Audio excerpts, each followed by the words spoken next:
Come back， 今天应该要直接破完吧？都已经到这边了，所以可能卡超他妈久，也是有可能。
是。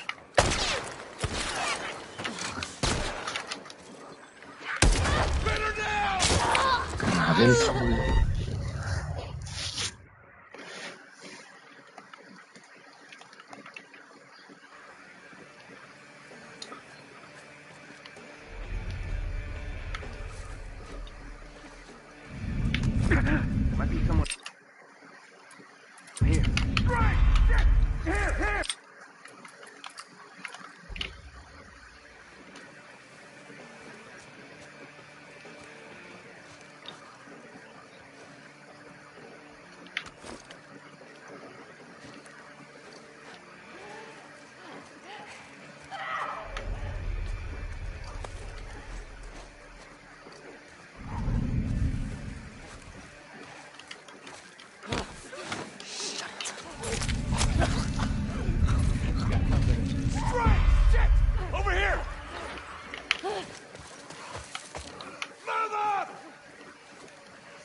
？Foster!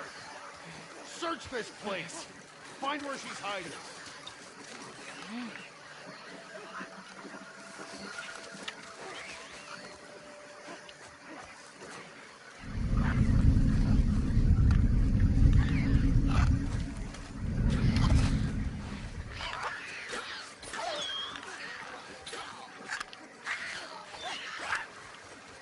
Anyone see a sign of her?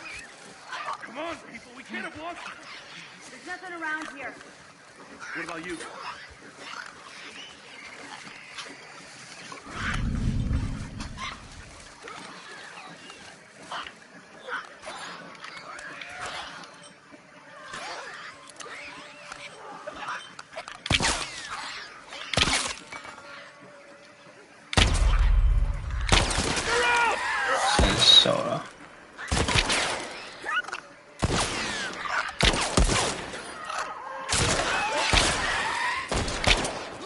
What?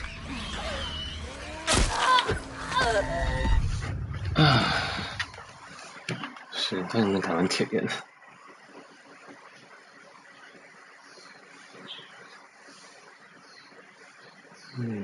Last of us to shoot the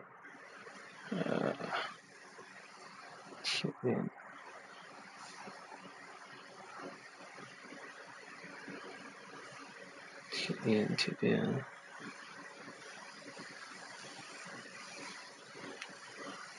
Challenger。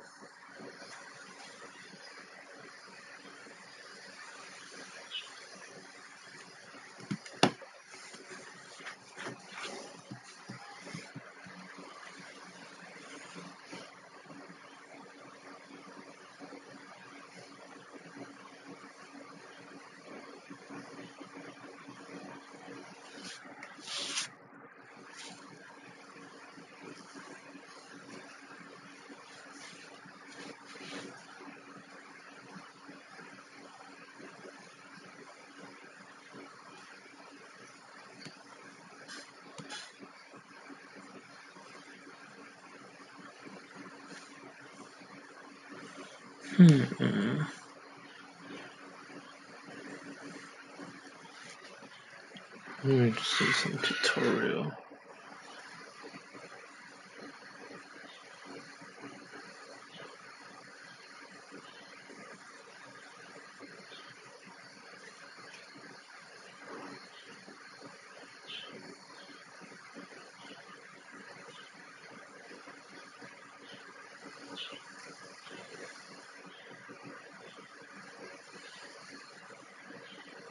What's that?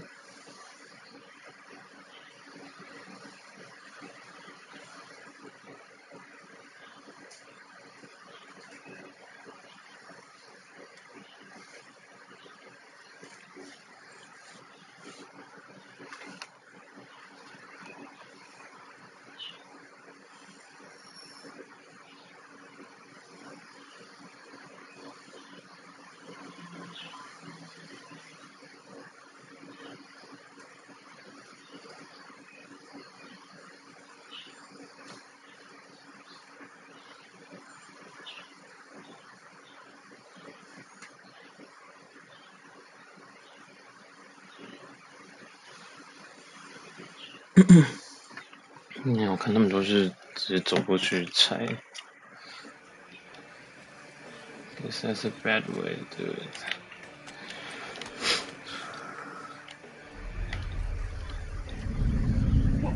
Thought I saw.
Infected got loose! Shit! Got a live one! Right over here!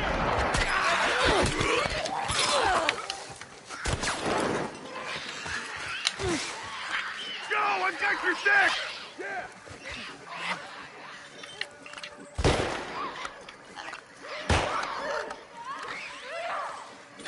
Fucker!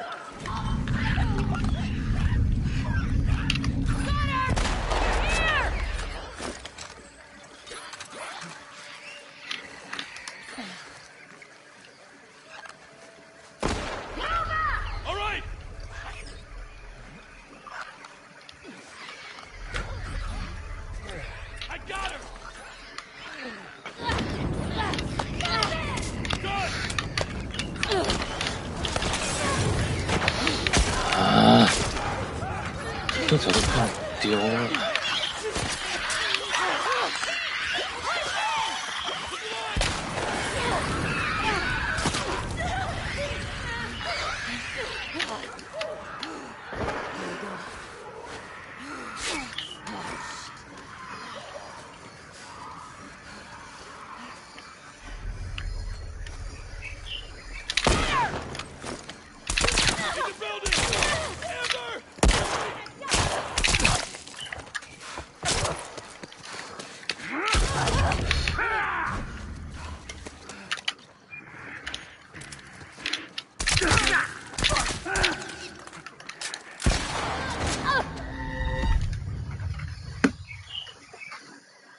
哪个世界充满讲究的是法？哦，fucking sweet。Secure the area. She can't have gone far.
Don't let her get away! Gun! Down there!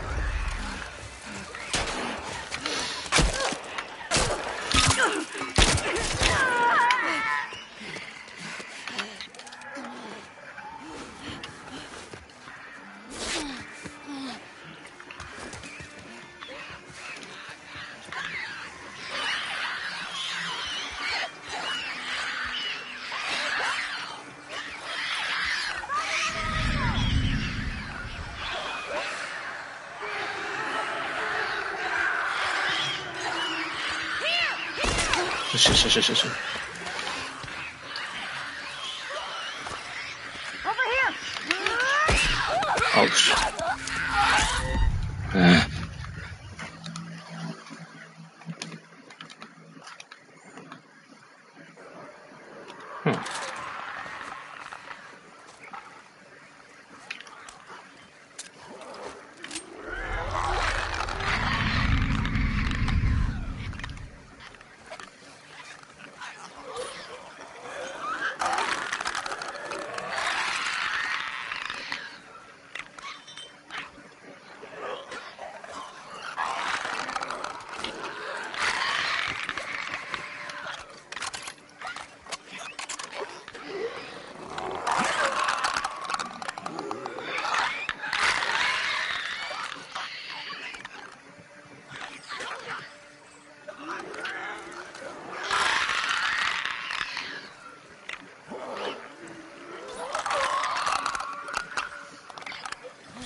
Huh?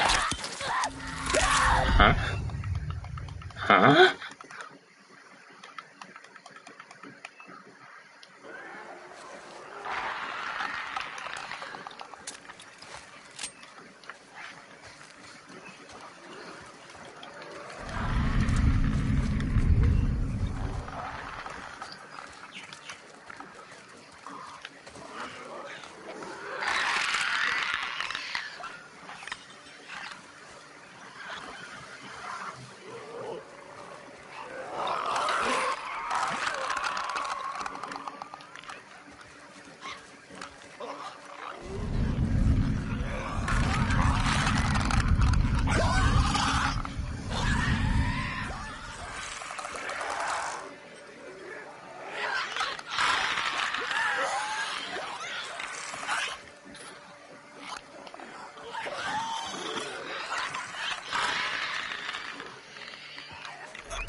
What's up?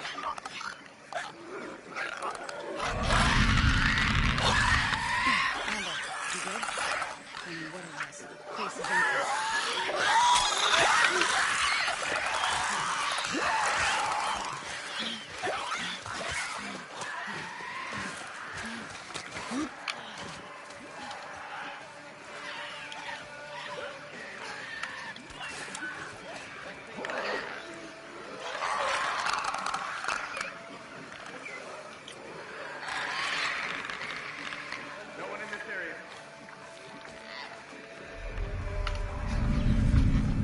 Something. I'll go see what's next.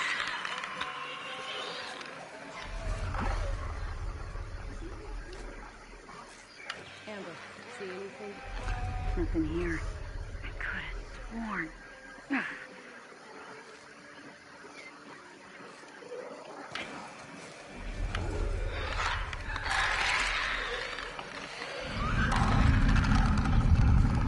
Thought I was. I'll check it out.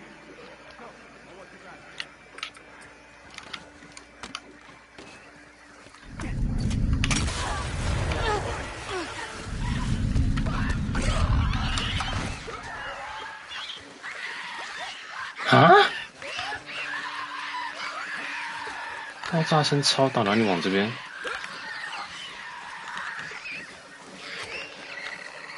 搞不懂各位。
我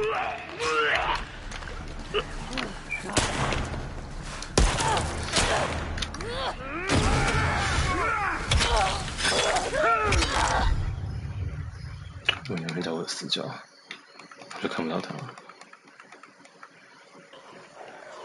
啊 ！Jesus fucking Christ！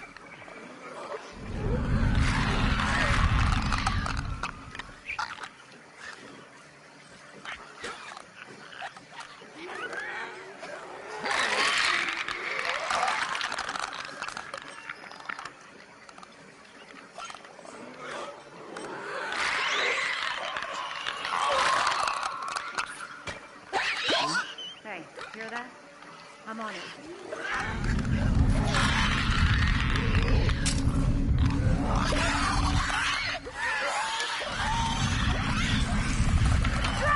We got a train!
Amber!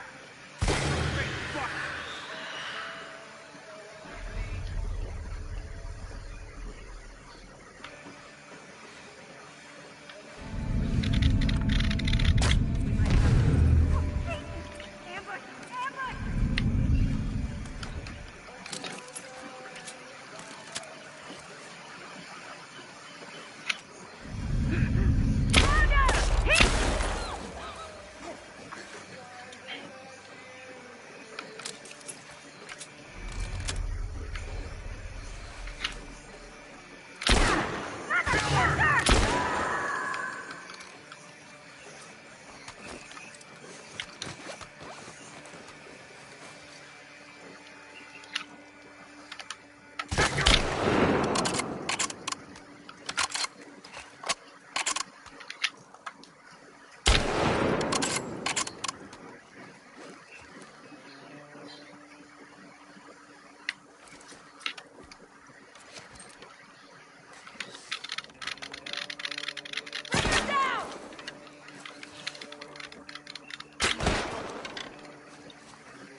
Yeah, that's much easier.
我这应该算是我少数真的把所有资源尽情挥洒，然后把神全部打光了一次。但都要到中章，所以没问题吧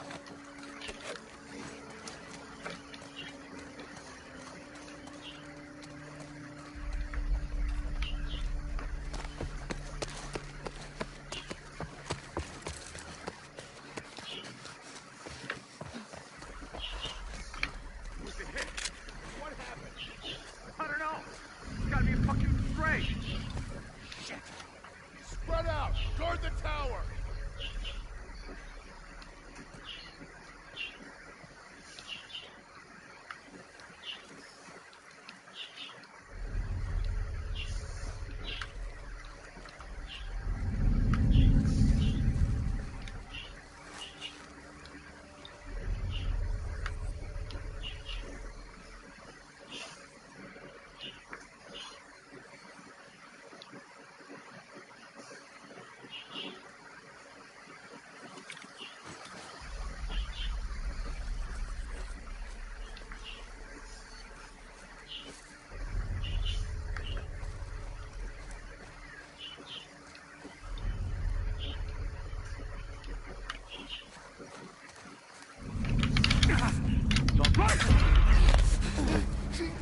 Get the fuck off there! No, you fucking...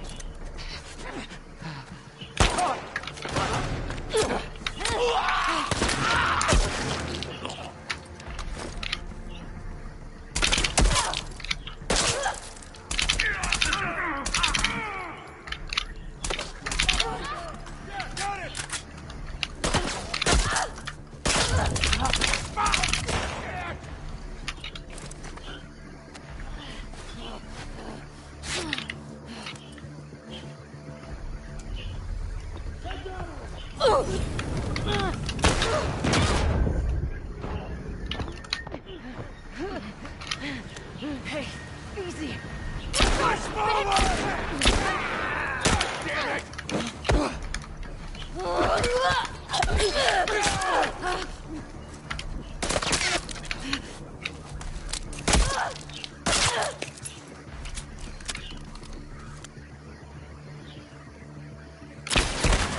What?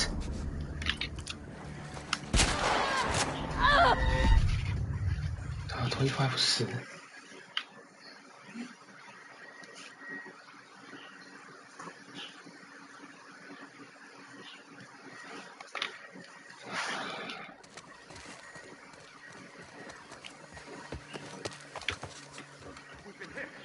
What happened? I don't know. It's gotta be a fucking stray. Shit. Spread out. Guard the tower.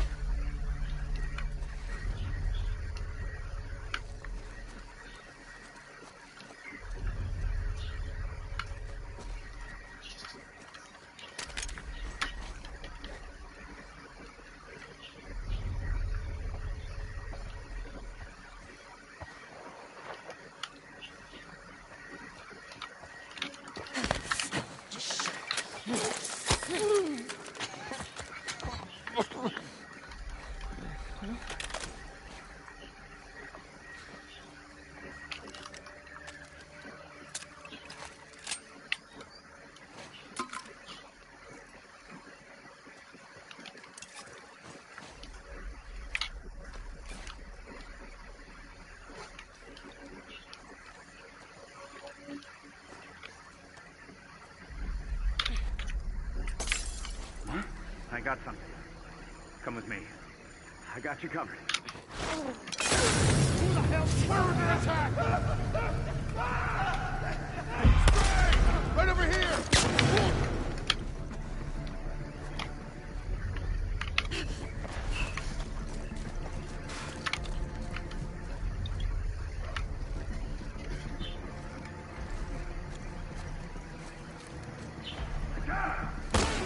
What? Mateo! Move in!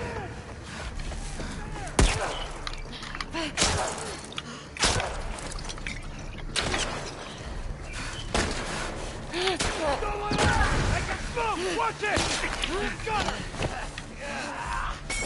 Okay, take it easy, Mateo! Just hell with it! Go!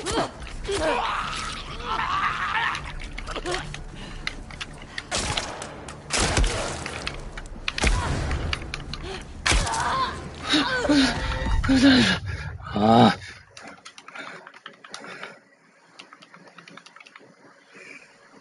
我要你拿左轮 ，OK， 左轮。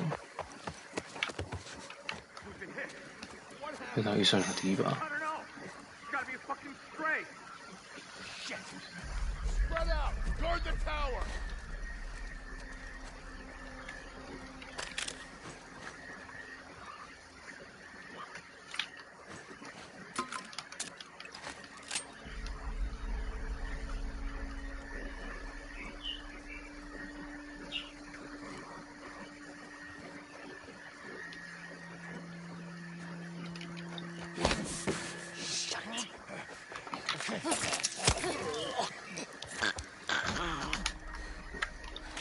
Got you.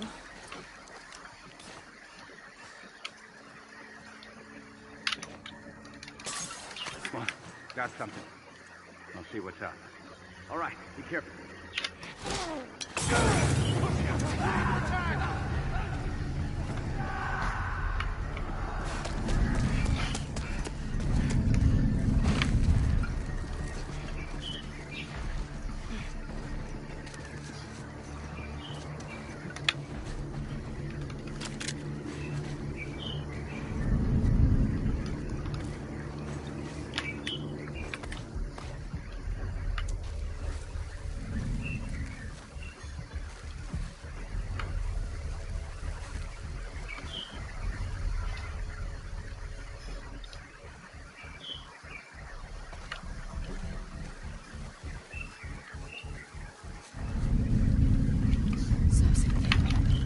Stray! Over here! We're gonna fuck you up!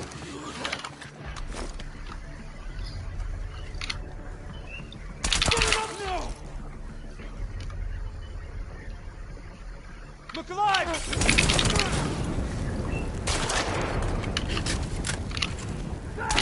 Okay.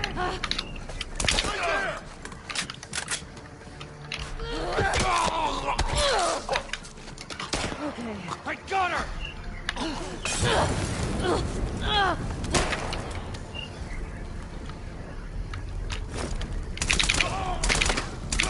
No! God!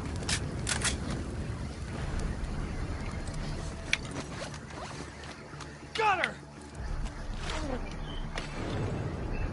Keep it up!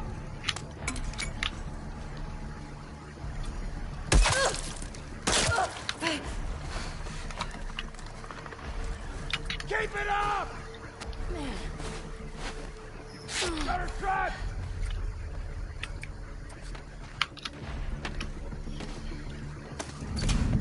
I hear her! Here!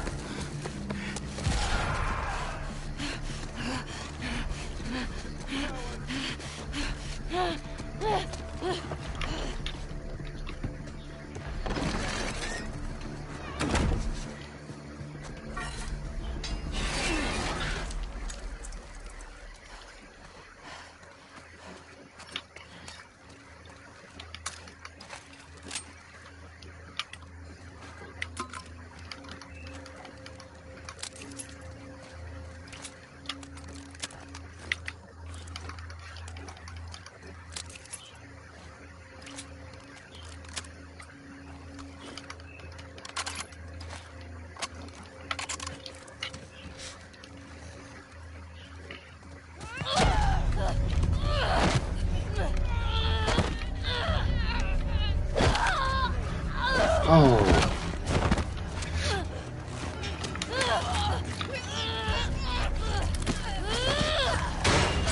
Kill her! Bitch!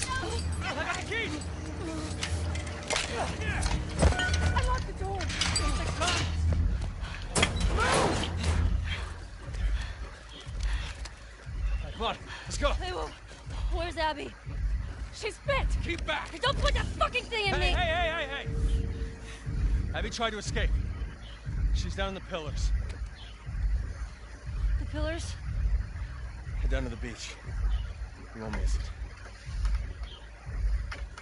She's probably already dead.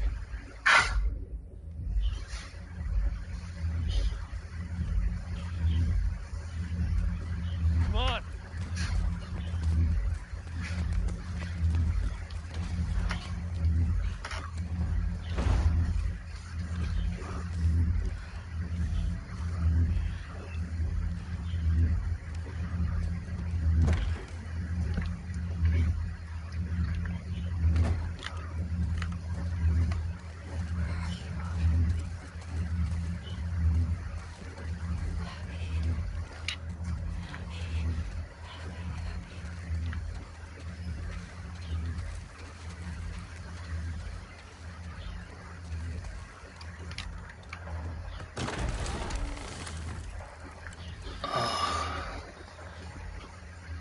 靠腰超痛。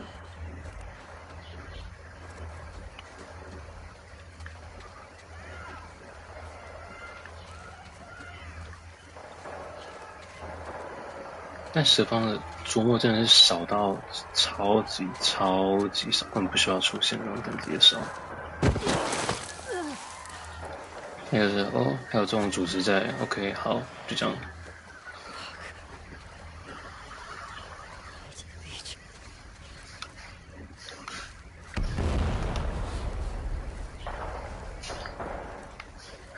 Fighting never ends. Even mine. Also, too.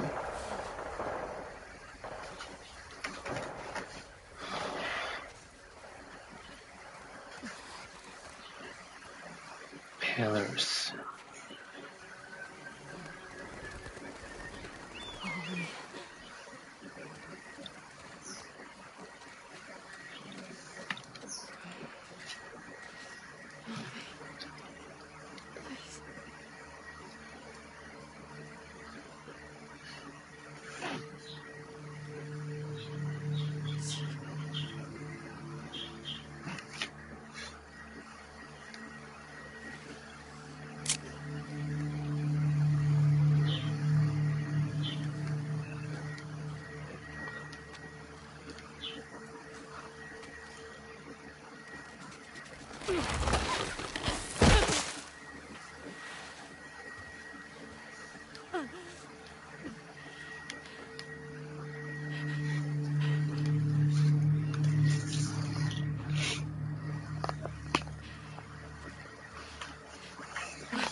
This way.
I can't let you leave.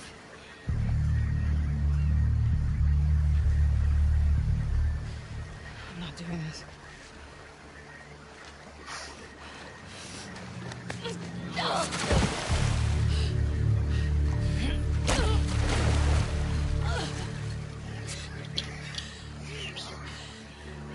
Just can't help it.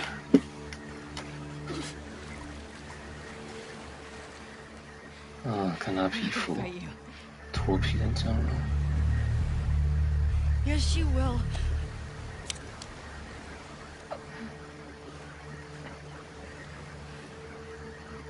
He's not a part of this. You made him a part of this.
啊！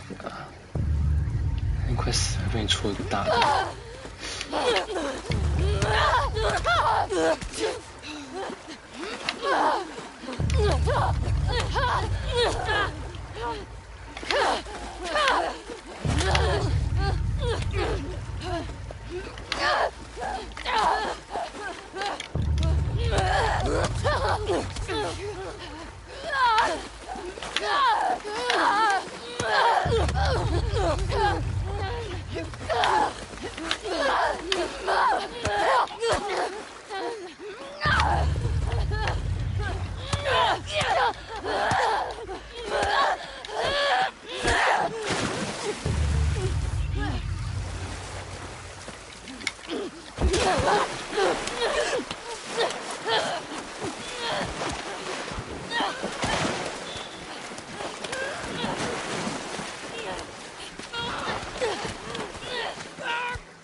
两个根。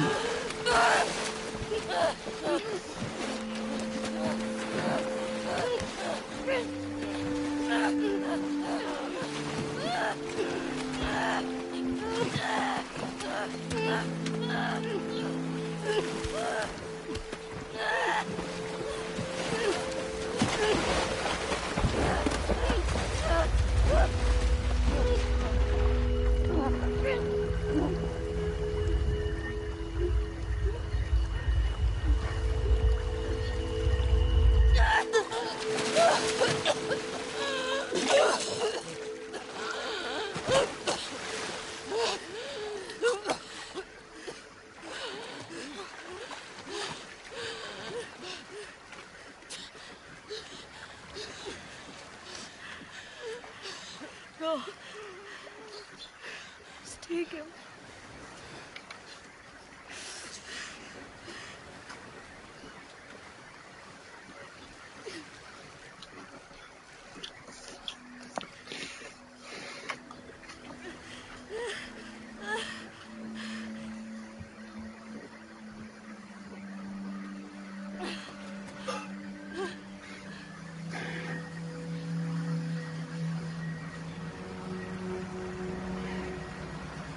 那个 take him 也可以解释成把 Lev 带走，或者是把 Joe 还有只有那痛苦的回忆都带走。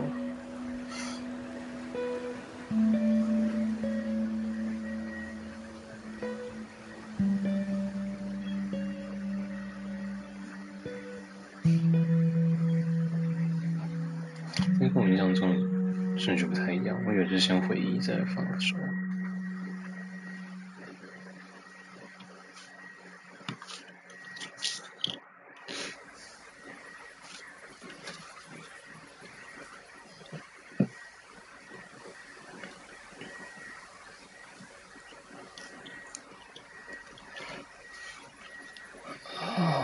断2根。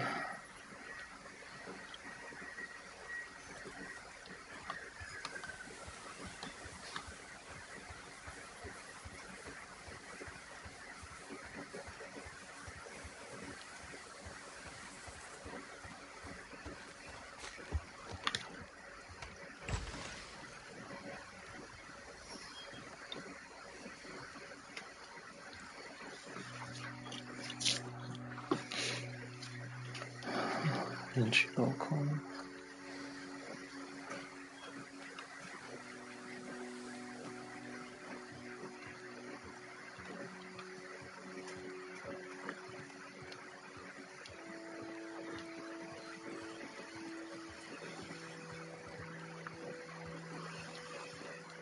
所以我觉得艾莉的故事说到这边，可以再换第3个主角来。也许可以专注在解药上，毕竟艾莉还活着，还是有开发解药的可能性。只要有人有办法学到那个方法的话，但我觉得这个是还可以去生一部单头的议题。他既然还是个小孩的时候，他愿意牺牲，他愿意牺牲自己，别人也愿意牺牲他，因为他只是个小孩。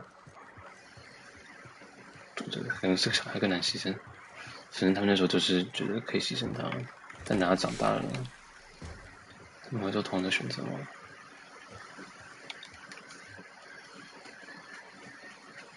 艾莉自己就愿意做出同样的选择吗？我觉得他应该会吧。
这边再接回来。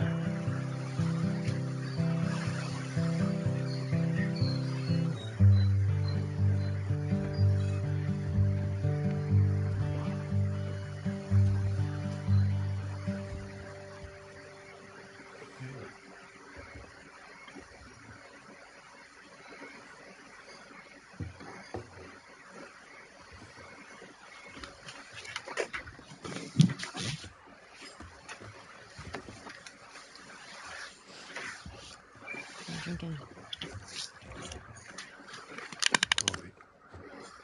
晚上9点喝咖啡，这个男人太 Where'd you get that? Those people that came through last week. Yep, that is what got you killed. A little embarrassed as to what I had to trade to get it, but I'm back.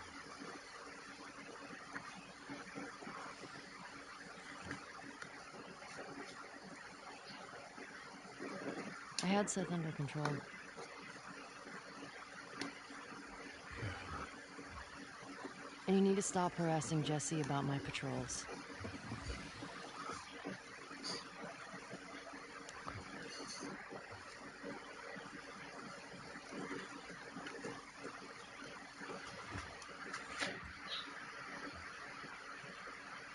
Dina. She your girlfriend? No. No, that was just one kiss. It didn't mean anything. She just...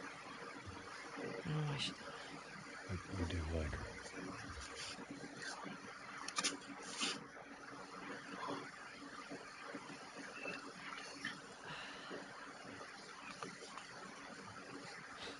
Stupid. I have no idea what that girl's intentions are. But I do know that she would be lucky to have you. Because I don't. You're such an asshole. I'm not trying to. I was supposed to die in that hospital. My life would have fucking mattered. But you took that from me.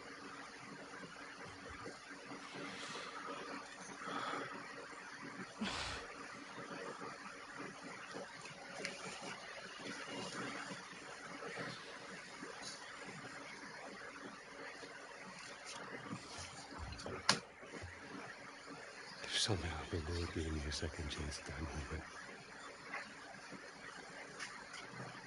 I would do it all over again.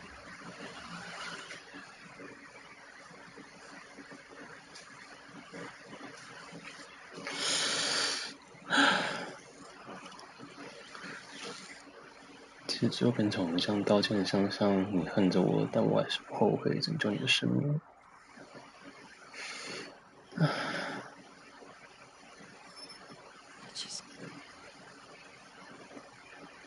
I don't think I can ever forgive you for that.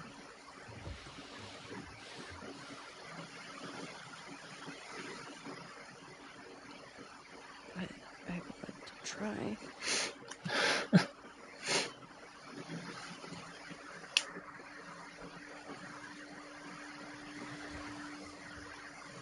I'd like that.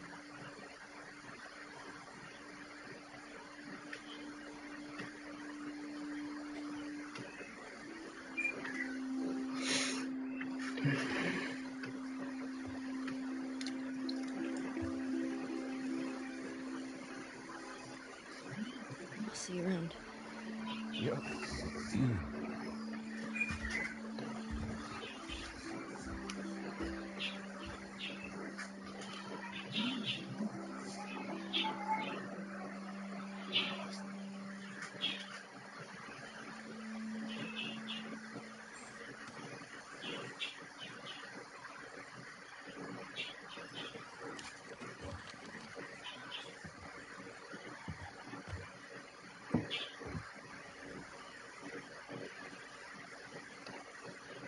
放回盒子里，放回盒子里。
很棒啊，我还是很喜欢哦。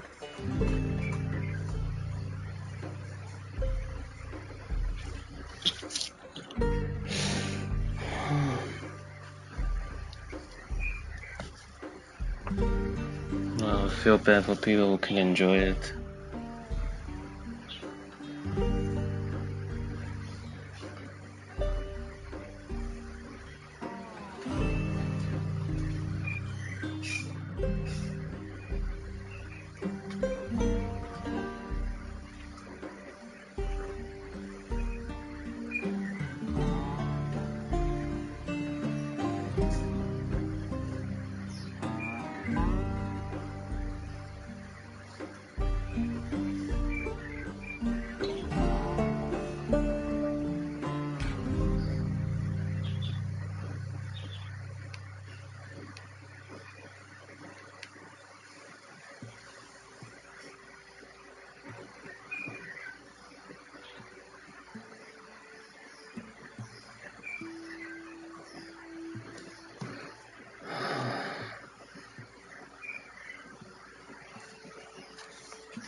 just a poor wayfaring stranger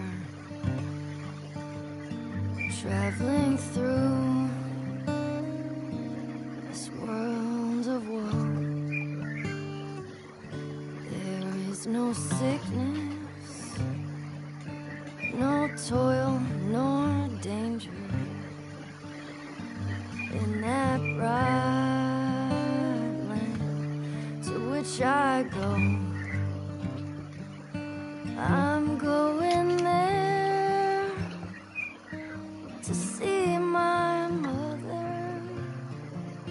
She said she'd meet me when I come. I'm just a going over Jordan. I'm just a going over home.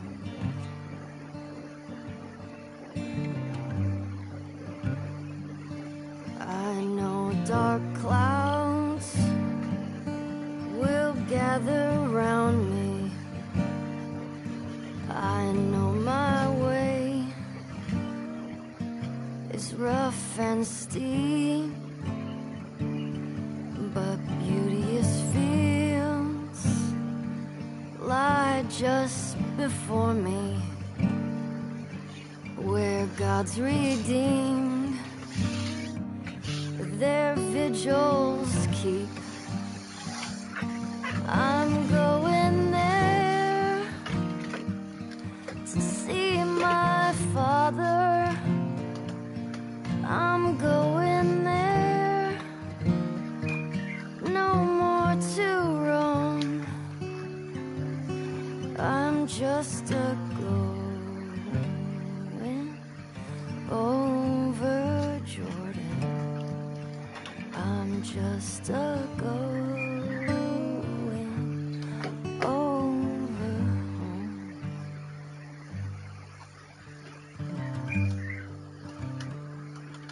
I'll soon be free from earthly trial. This body rests in the old churchyard. I'll drop this cross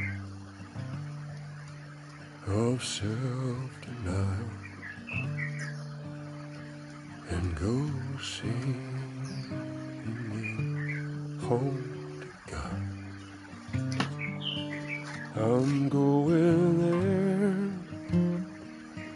to see my Savior. I'm going there, no more to just over Jordan. I'm just a going over home. I'm just a going over Jordan. I'm just a going over home. 2020年，已经4年了。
Well then， 同样的困难模式通关的奖杯，应该有吧？那天，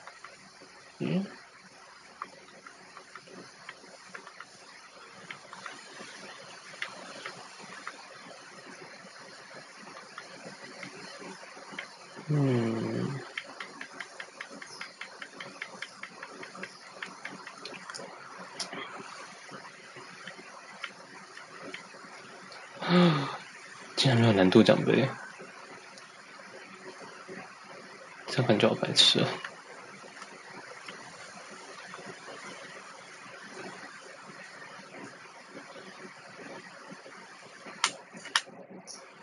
看永久死亡模式真的是，谁敢玩啊？他有1点多%的人真的把它破完了，很扯这些人。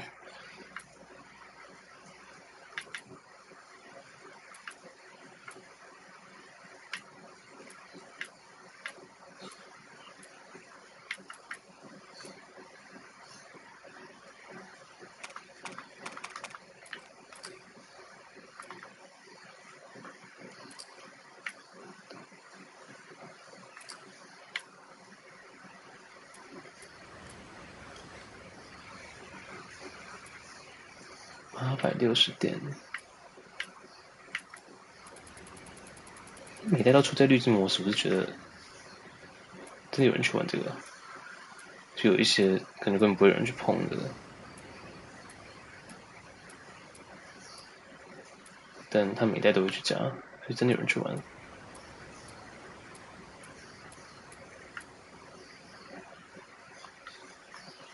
I don't even know what it is.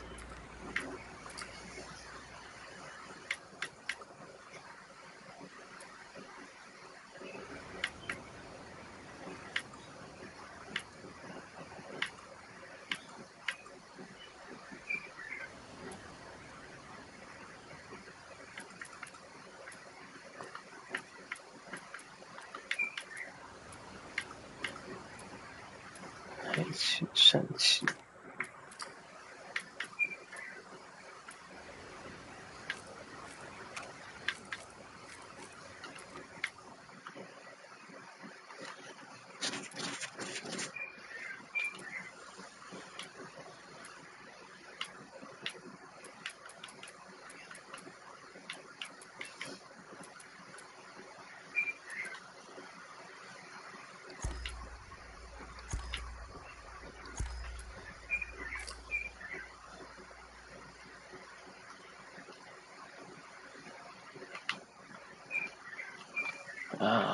这个建模真的是没根胡子。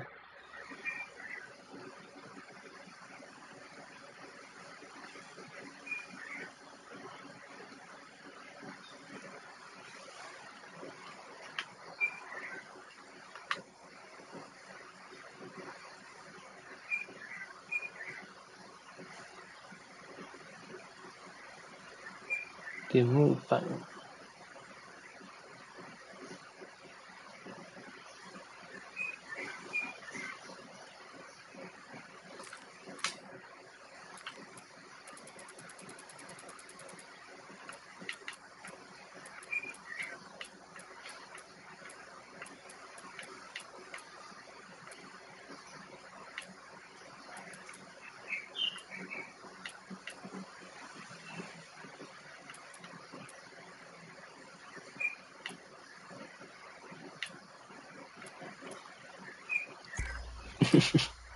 Super American Bright White Man, yeah, that's him. Super American. You feel the total spirit of American.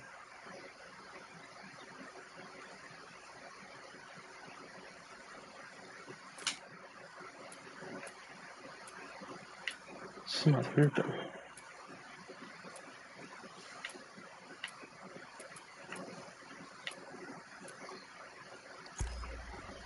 对，尼克是谁啊？且他们说他被干掉了，但我才不记得他是谁。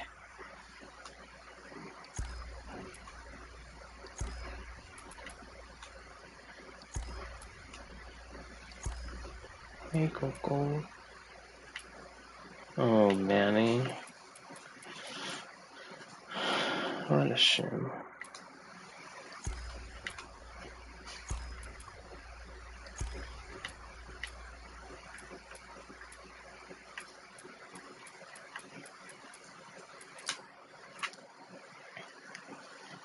Yes.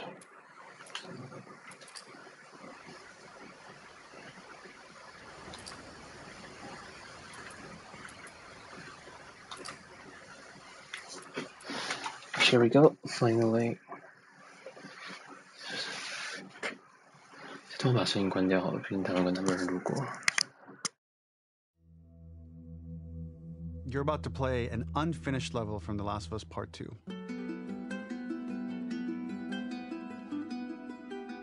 The reason we added this section is there are a few sequences, and we picked the 3 of the best ones, that we cut from the game. Often we build a game that's much bigger than what ends up being the final product. They were months away from being finished, but we wanted to give you an insight of what it's like when we built a game, because often we have this whole thing constructed and it doesn't have final art or audio or dialogue. And here you get to see the building blocks of what it's like when we first string a bunch of these levels together. This is the intro to the first deleted level, and this one is the roughest of the 3. We wanted to show more of how Jackson operates. So this is the festival where Ellie ultimately kisses Dina. This sequence would have come very late in the game as a flashback sequence while you're in the farm with Dina. And we wanted to show what is the rest of Jackson doing, and wanted to put on the stick, make it interactive. So you could see when you're outside, there are all these almost like carnival games that you can play. You could mix drinks, you could play with these kids that are playing a sort of clicker Marco Polo, sit down and listen to conversations. And all the different interactions were first or second pass, very, very early passes. The building blocks are there, but nothing is final. And ultimately, while we were very excited by this sequence, it's pretty fun and lighthearted. It just slowed things too much as we're barreling towards the end of the story at this point. So again, reminder, rough, missing audio, missing animation, missing gameplay tweaks, missing dialogue, but pretty representative of what it would have been. So enjoy.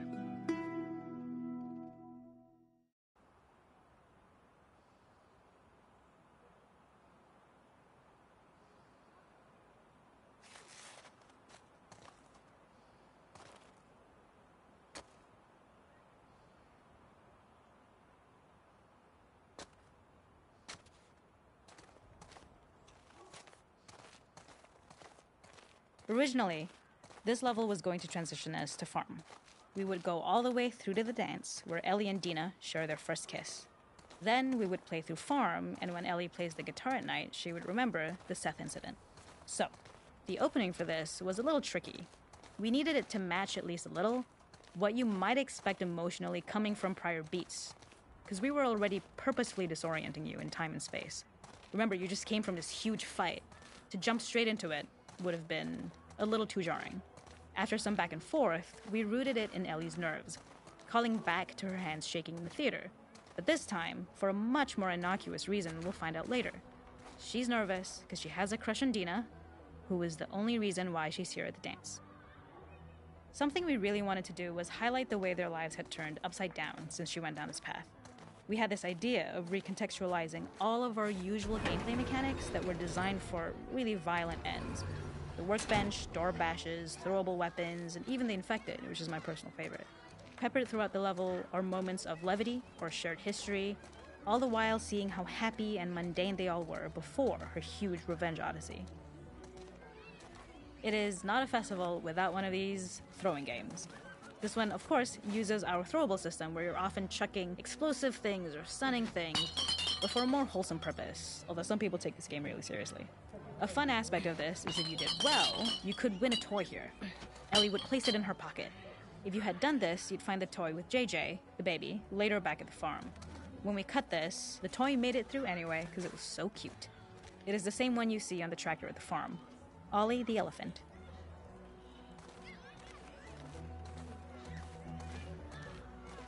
The makeup artist is pretty simple. It's one of those little in-game scenes we peppered in to make it feel like Ellie had roots in the town. Hallie, our writer, mentioned that in her mind, an ex-girlfriend of Ellie's tattooed her arm to cover up her scar. So we figured this might be the only time you get to see that. We wanted to hint at it and allude to it and make it feel like there had been so much more that had been happening and so much more that Ellie threw away.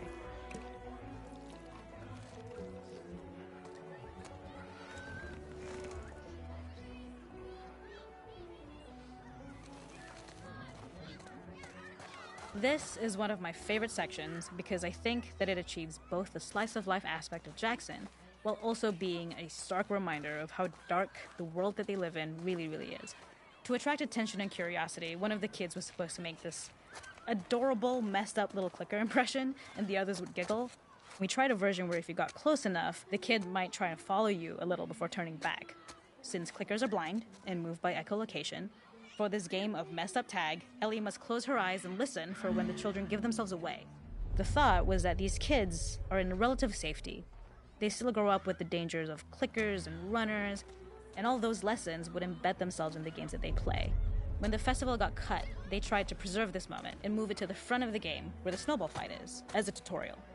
However, being in the headspace of a clicker doesn't really teach you how to deal with them. Eventually, it evolved, and they instead made the snowball fight, which was, I think, way more effective. For me, it's character illuminating that not only does Ellie know this game, she plays along.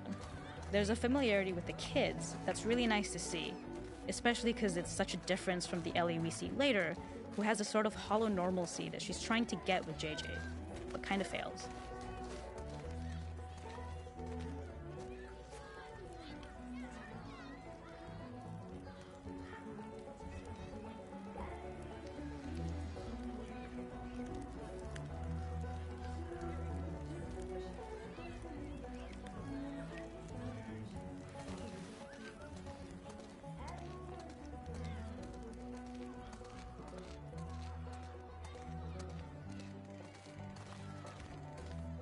There's a hidden spot at the back that was just a bit of fun. It was highlighting Jackson's normalcy with something we would find in a real world. In the back, you would find teenagers finding some alone time with each other in a dark corner of a party. It was rewarding the player for peeking into a hidden corner, but ultimately redirecting them back to the festival. We also had versions of them smoking weed here, despite Maria's consternation, probably having gotten it from Eugene.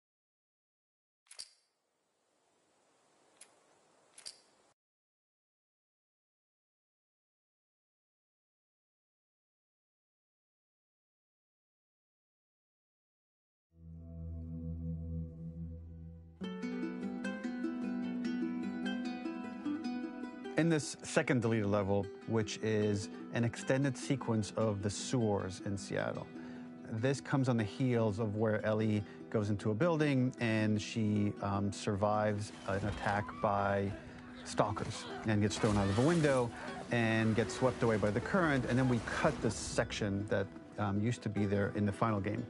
Now you will get to play it. So this was a way to get a bit more interesting puzzles, interesting traversal, figure out how Ellie can navigate the sewers with the fighting current. Ultimately, with a lot of these levels and these sequences, the reason why we cut them were for pacing purposes. But here it is for you in this very kind of raw form that part of it will feel finished, parts of it will feel like assets are missing as far as audio, animation won't be final. But it's a glimpse into what a game looks like when it's months away from finishing. Enjoy.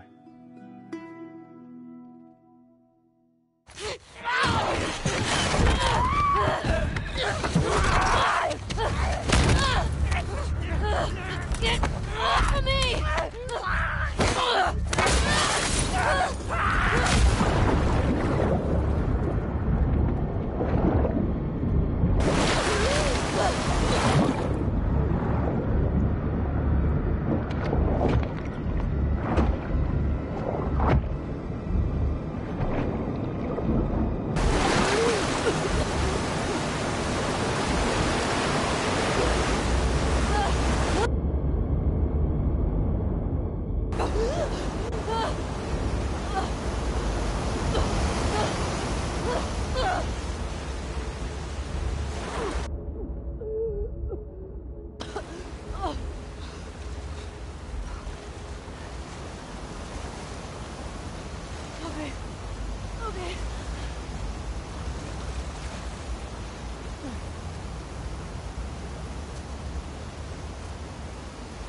Seattle.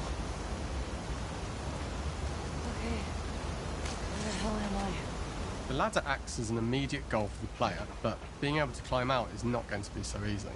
To keep levels interesting and engaging, we alternate between positive and negative values the player experiences. Here, it's a positive to have found a ladder, but then a negative to discover it's not the solution. But then another positive to identify the next short-term goal of the doorway. By alternating between these opposing values, we give players what they expect, but not how they expect it.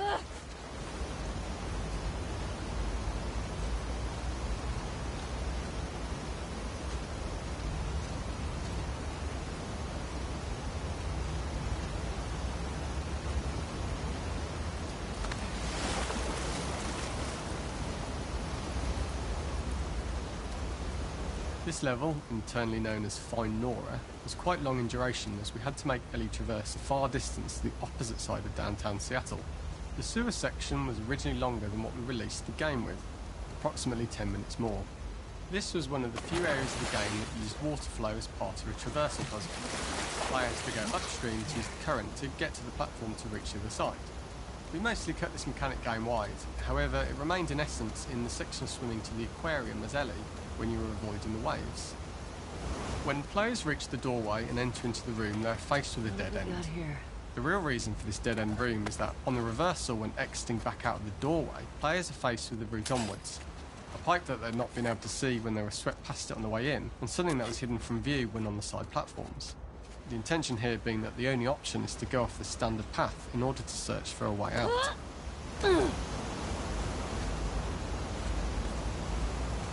Get me the hell out of here. Throughout the rest of the level, we also used light to indicate to the player that they were heading in the right direction. At each turn, however, we blocked the direct route forward. Players would know that they just have to keep finding alternative paths, promoting those feelings of being desperate and trapped. We slowly introduced the player to consider climbing into smaller pipes and crouching in these tight spaces.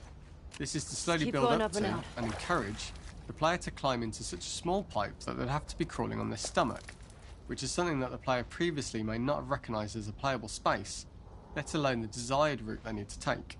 We added a tiny space just to reward the player's exploration with a pickup item, and we made sure it was something that made sense that you'd find in this area.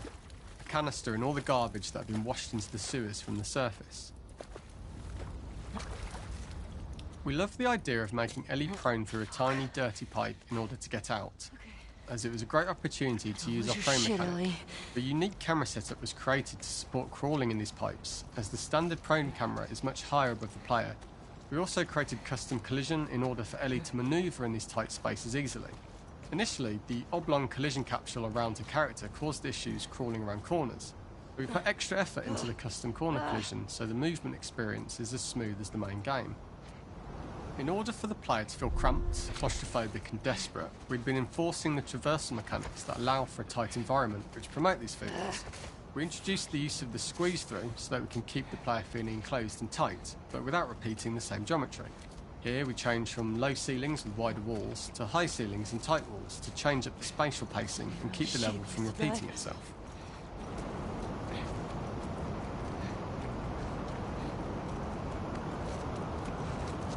Originally, we had the waterline much higher here, so players had to swim through this tight tunnel. However, from watching user test feedback, it was occasionally causing people to discount the route entirely and turn back on themselves. So to avoid any risk of this happening in the final game, we present a lower water level so the tunnel is easy to see and commit to using. Although this isn't as impactful without the prone swim, it's the better decision as it means a smoother experience for the player with no backtracking frustration. As we surface from the water and over the crest of the slope, we reveal what is further in this tunnel. A clicker that has sprouted and the fungus has grown on the sides of the pipe. It was great to see people who user tested this area becoming increasingly worried as we forced the player to squeeze past the fungus and inches away from the clicker's face, all the time not being sure whether the clicker might be alive or attack them. Although we aren't as cruel as to force a clicker attack in such close proximity, we do have a payoff for this moment. This clicker momentarily turned into Joel to show Ellie's PTSD from what happened to Joel at the start of the game. Ultimately, we decided to save this moment for the farm level, as it was more impactful there because it could become the centrepiece of that experience. Whereas in the sewers, we weren't able to make it as much of a narrative point and give it the breathing room and reaction time that it deserves, given the tight space.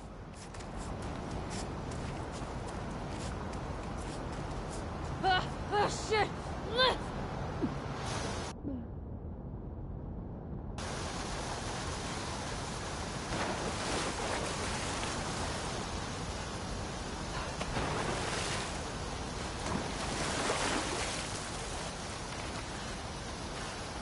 For the final section, we eventually opened you out into a wider area as you traverse through such tight spaces leading up to this, so changing the environmental pacing makes it begin to feel like we're coming to the end of Ellie's ordeal. An earlier iteration used the current that we'd shown at the start, a slightly tougher traversal puzzle to conclude the sewers. The ladder was clearly visible from most of the area, but the player was faced with a fast-flowing torrent of water they couldn't cross. If the player attempted to jump into the water, they were not able to swim across the ladder due to the water's speed, but instead they had to traverse the pipe running along the top of the space in order to get across the water.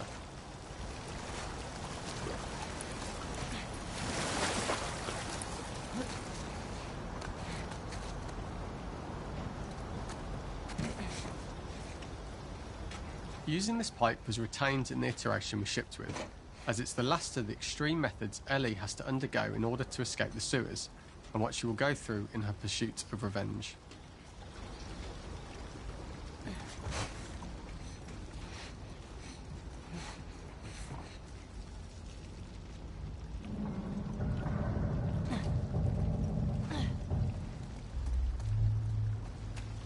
The last ladder climb is quite lengthy, and although we could have trimmed it down to a shorter climb, we liked how this last segment of the journey built anticipation for whether there was success at the top or not after all you've been through. Ultimately, the ladder exits out into the subway station, which is how it connects in the final game.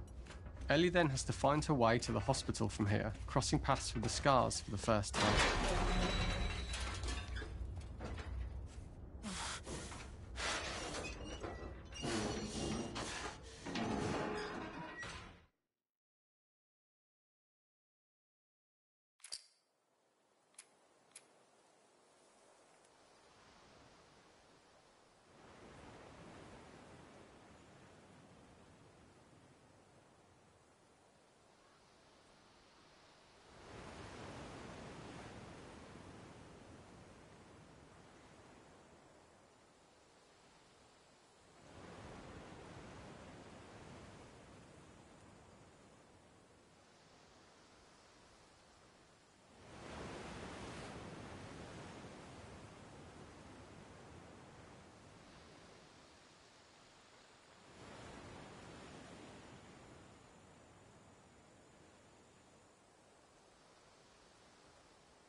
For this third and final deleted level, what we call the boar hunt sequence, this was a sequence pretty late in the game. It was right after the whole Seattle Abby sequence where Abby spares Ellie.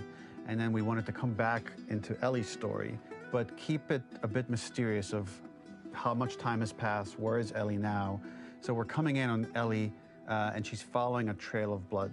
And we wanted to mirror, in a way, the deer hunt sequence from the first game, but this time do it with a boar.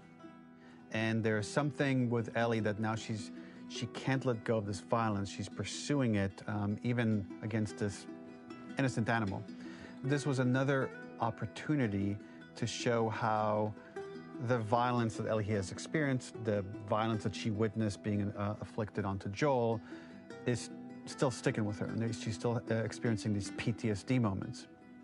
This was a sequence that was pretty far along and was cut pretty late in production. Parts of it are still really rough, but the gameplay, the building blocks were all there. I think you'll have fun to see, like, again, a rough, unfinished sequence that you can play. You can see all the way to the end, and including a cinematic that we end up cutting. And the remnants of the sequence ended up being mentioned in Ellie's journal. So this part of the story that we developed still made its way into the game as kind of optional stuff that you could read about, but here you get to experience it. So as a reminder, this is pretty rough, months away from being finished, but you get to see it now.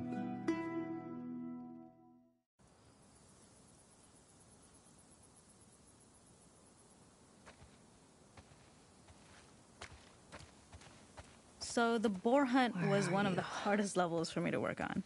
It was a huge challenge with the systems that we had, and we kept trying, but it never felt quite right. Originally, the level happened after the Jackson Festival, which also got cut, but before Farm. Once the festival got cut, it became the prologue to Farm. The intended experience is that we jump forward in time after the fight with Abby in the theater. We don't know where Dina is. We likely assume she's dead because she was just bleeding out. Ellie is alone. Her hair is short. So maybe this is the future or the present. And she's hunting. Hunting who? Abby still? In early iterations of the fight, it was more arena-like. The player slowly whittles down the boar's health. Ellie gets more visceral and more vicious. We get a little worried about her. As the boar gets weaker, more panicked, more feral, and we start feeling sympathetic to the boar was the hope.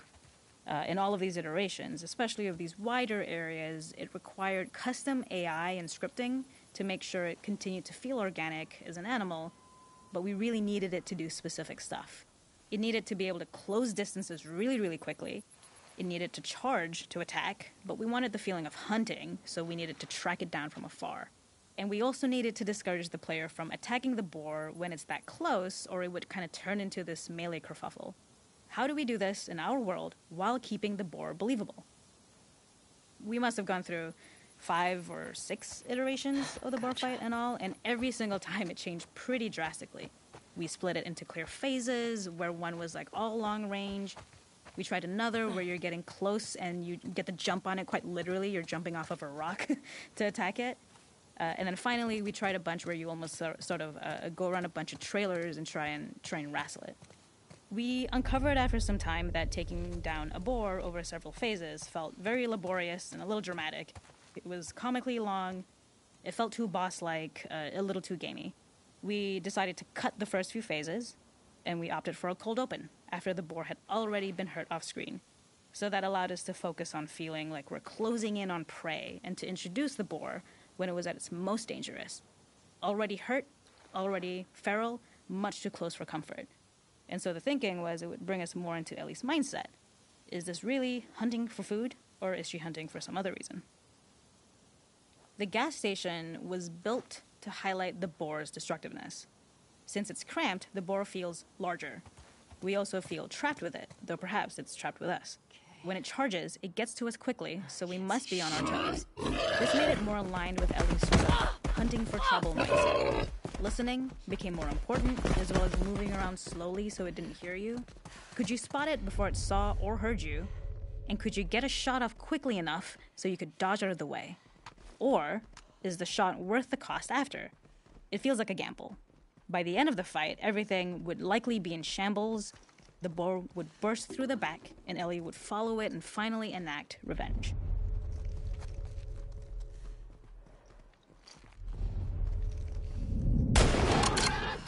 got you.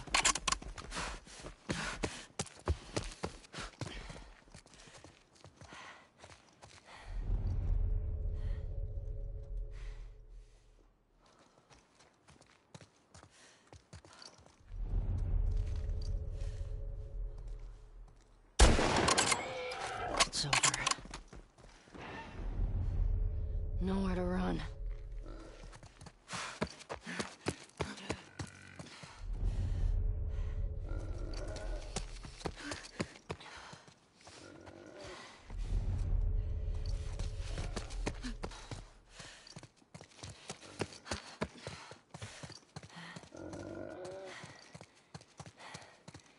The boar kill was supposed to be anything but glorious. With the boar whimpering at the back of the gas station after Ellie's relentless hunt. After this, hearing the drone that we kinda come to associate with Ellie's trauma.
Owen?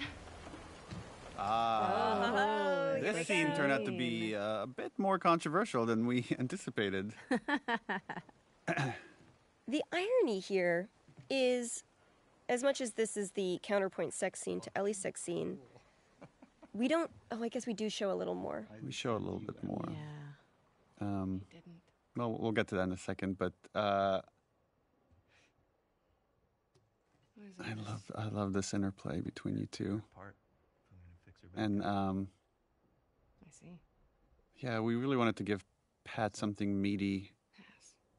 And this monologue, which he just, for my money, knocked it out of the park. Danny's dead. Of like visualizing this moment where he just can't do this violent thing anymore. It's not him. You want to tell me what happened? I like that she's been strung up and beaten and almost killed, and none of that's important right now. Camp. It's just a couple scars and. I just got to come in and sit down and watch him work. And he goes down, and his weapon's right And this there. idea of the tribe within a tribe, and He doesn't go for it. there's no secrets between these two. Instead, he turns to me.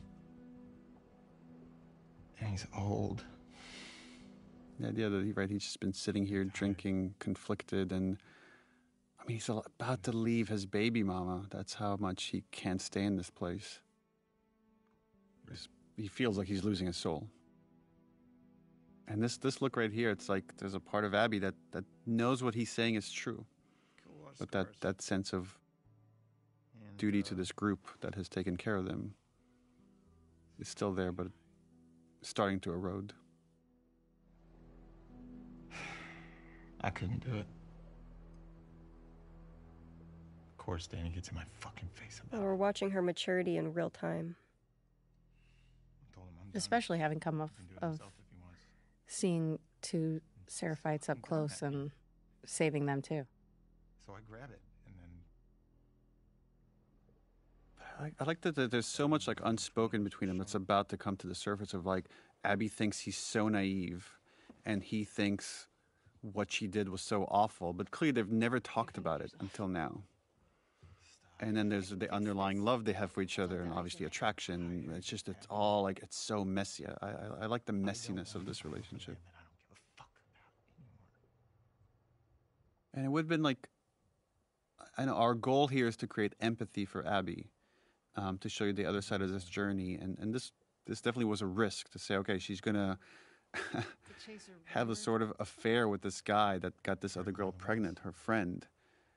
The fireflies aren't. But this primal thing that's going on between them just overpowers logic. it's a lead. And to me, that was more important to create empathy, is to show how human they are than to just make them righteous or right the whole time. Well, they're trying to define good in a gray world. What about Mel? And that means they have to make messes. This little pause, that's a nice bit of acting. She'll be safe here. Okay. We'll talk in the morning when you're sober. Don't do that. Do what? Treat me like I'm fucking insane. You feel the same. He knows her more than she knows herself. If the fireflies are in Santa Barbara, I go the opposite fucking direction. And the resentment that she has for the fireflies, because in her mind, that's part of the reason her dad died, is... What? They failed her. Yeah. They failed in every way. Yeah. Sorry I grew up. You should try it. It's just the insulting and just... Oh yeah, how do I do that? And this notion that's like your best friends can hurt you the most. Cut into them. I could torture them until they're crying, you know? And the flash of violence here, of anger, is like... Abby never talks about it, but clearly she is haunted by what she did to Joel. Yeah. And he's finally seeing that. Yeah, and then once they touch, it's over. I think they're both incredibly lonely characters. Yeah. Yeah, he's in this other relationship, but clearly he's lonely, and he's been longing for her. And I know people ask this question, why show this? Why you could end the scene right here. I disagree, though. But I disagree as well, because I think it's important to show the conflict. vulnerability, how vulnerable these characters can be with each other. But there's also, again, it's messy and dirty and loving and a little violence at the same time.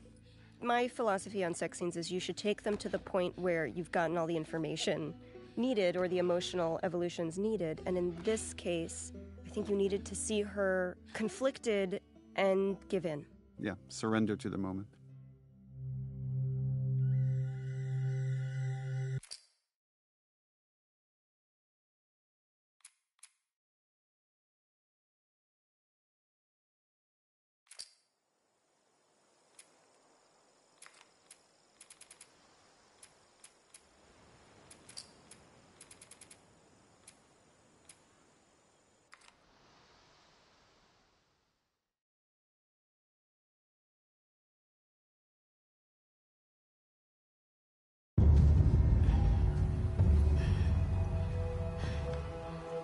To me, this is a really nice mirror beat of Joel with Ellie, Joel carrying Ellie, right? And so you have that invocation, and Ellie just has to watch it, has to watch this embodiment of somebody who represents every good part of Joel.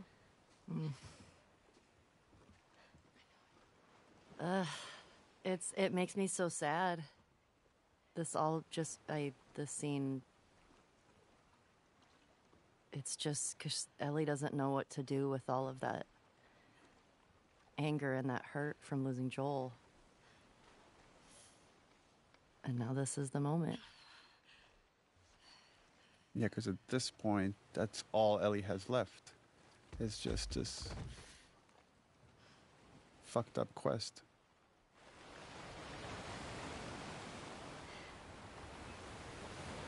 Yeah, imagine having that image stuck in your head and not knowing how to get rid of it.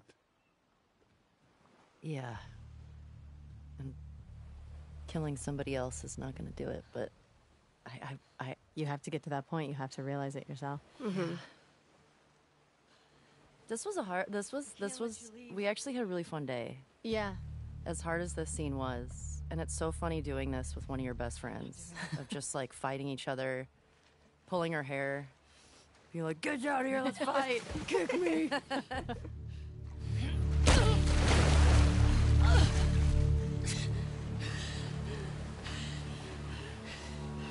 No.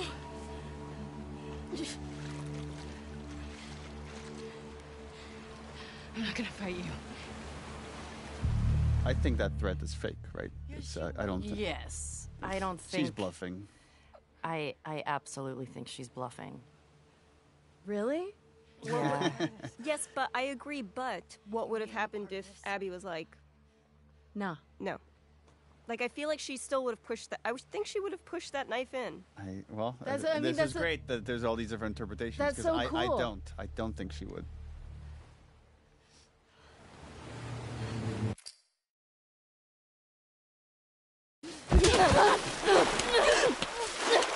There were all these other versions of how Ellie lost her fingers. Remember, Hallie, of like, there used to be when someone was waiting for her at the farm and then tortured her in retribution for what happened in Seattle. Yeah. Oh, I didn't know that. It was like the parent or somebody of somebody who died, of like an NPC essentially, who came, and so you're seeing that cyclical nature of violence of like, you killed my person, you killed my person, you killed my person. So somebody you didn't even realize you'd really killed tracks Ellie down. Wow. I love how you pin her with your knee. Yeah. So originally the conception was that Abby dies here.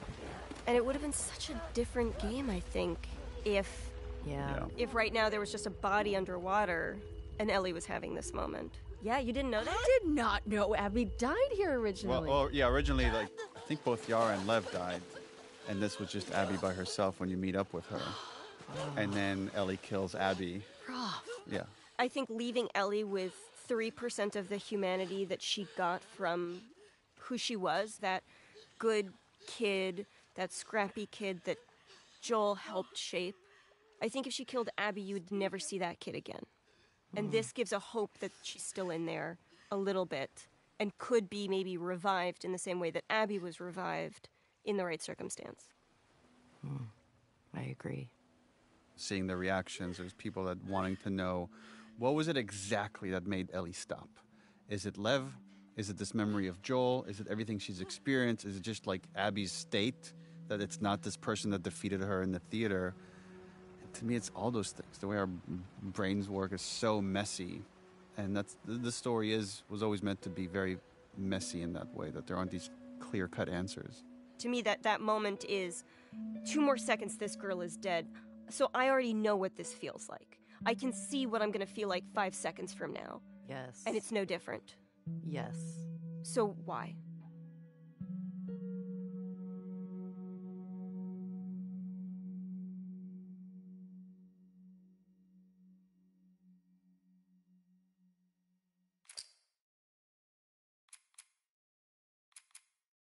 Originally, the house was fully empty. And there was a concern, I think, that we had that it's going to feel like something bad happened to Dina, and we don't want to make it feel like it's... Right. That's the thought in her head. It's more, Dina has made that choice to move back. She had to move back, too. She couldn't stay there alone with a baby. It was too dangerous. But I do think there's something poetic in, like, she didn't take Ellie's things with her. There wasn't I'm waiting for you, I'm going to build a home. It's I'm letting this die, here. And I'm going to let everything rot for you. Well, that's really bleak.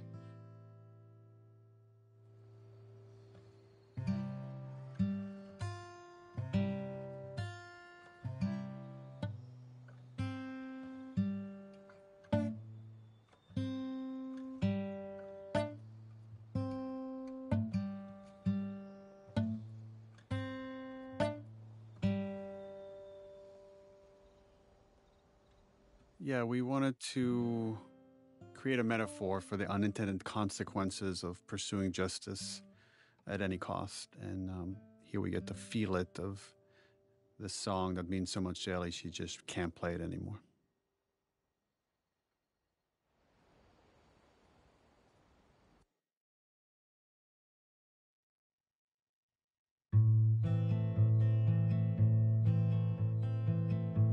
Also interesting thinking about Joel's headspace right now, like just been humiliated by Ellie in front of everyone. Who knows what's going through his head, but for me, sometimes when I get just filled with anxiety, it's guitar. It's just sitting down and just jamming and just... Yeah, not even playing a song, just playing through something. And we've had this scene at different spots of the game until we finally landed. It's this final moment. Yeah, I think originally we were going to put it before the midpoint showdown of the game. Right. Oh, it plays so much better at the end. Yeah, no, now you can't imagine it anywhere else once it's here. What are you drinking? Traded his soul for coffee. Where'd you get that? Those people that came through last week. Oh. I would do the I'm same. embarrassed as to what I had to trade. This is the most Ashley has ever pushed back on a scene. Wait, really? This was because originally it was written that they hug at the end of the scene, and you're like, I don't know if they would. I'm not sure we could get all the way there. You were a sport about it, and we did two versions, one with a hug, one without a hug, and they were both very, very good. But ultimately, you were right. They're starting to forgive each other, but they're not fully there. Ultimately, makes it more tragic. Yeah. I think that's why she goes on this journey, because it's just like it was never solved. Our relationship was never fixed. Dina. Is she your girlfriend? No.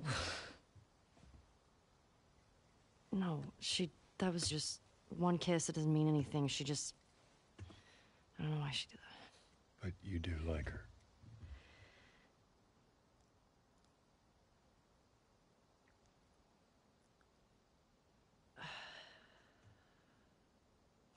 They just have like a father-daughter moment. Just this exchange about this crush that she has on this other girl, and Joel telling her like she would be lucky to have you. Again, he has unconditional love for Ellie, and that's what drives her mad. It'd be so much easier if he was just a complete piece of shit. Oh yeah, then you could just forget about him. Yeah, but you can't.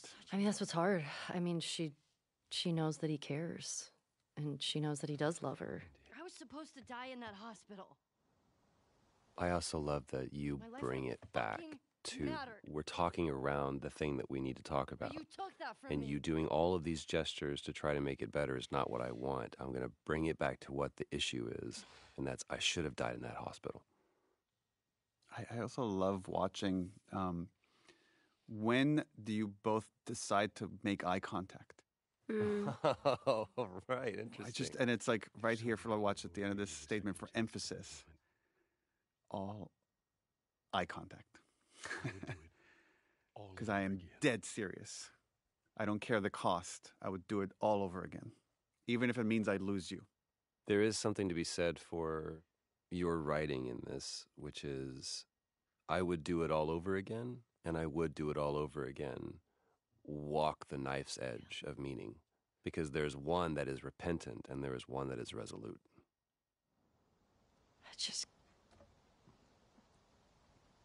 I don't think I can ever forgive you for that. Like this false moment, I can never forgive you for that. And he's ready to accept it.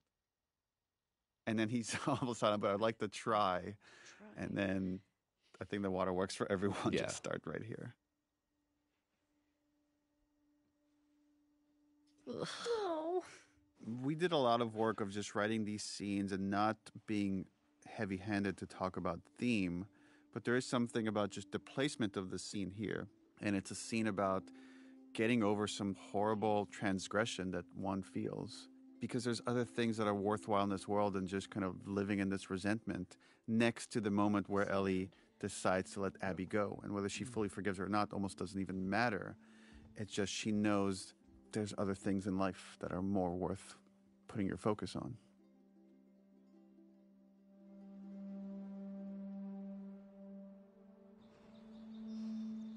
It's interesting reading, seeing since the game has come out. It's been out for a few years now.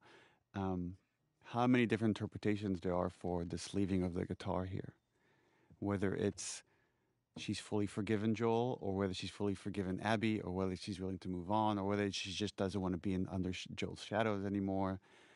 And when people always I don't know if you get this often, people often come to me and they want the answer. They're like, which one is it? Mm-hmm. And I'm like, it's all those things. It's all those things in some way. Like, people's minds are so complicated. Yeah. I mean, I think it's what we've been talking about with grief and how that can sort of manifest in somebody. I'll caveat by saying this is my own interpretation. And it doesn't mean that it's right. It's just mine. But sometimes you have so many triggers for trauma that you just need to let anything that might trigger you, you just have to let it go and start over.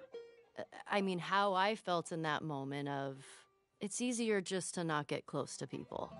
We know when we were writing this, we had so many conversations about leaving it on a hopeful note. And even though it's very dark, I do find it to be a hopeful note. It's left with that question of, like, once you've committed all these atrocities yourself, can you come back from that? And we saw that Joel was able to. And then maybe Ellie could as well.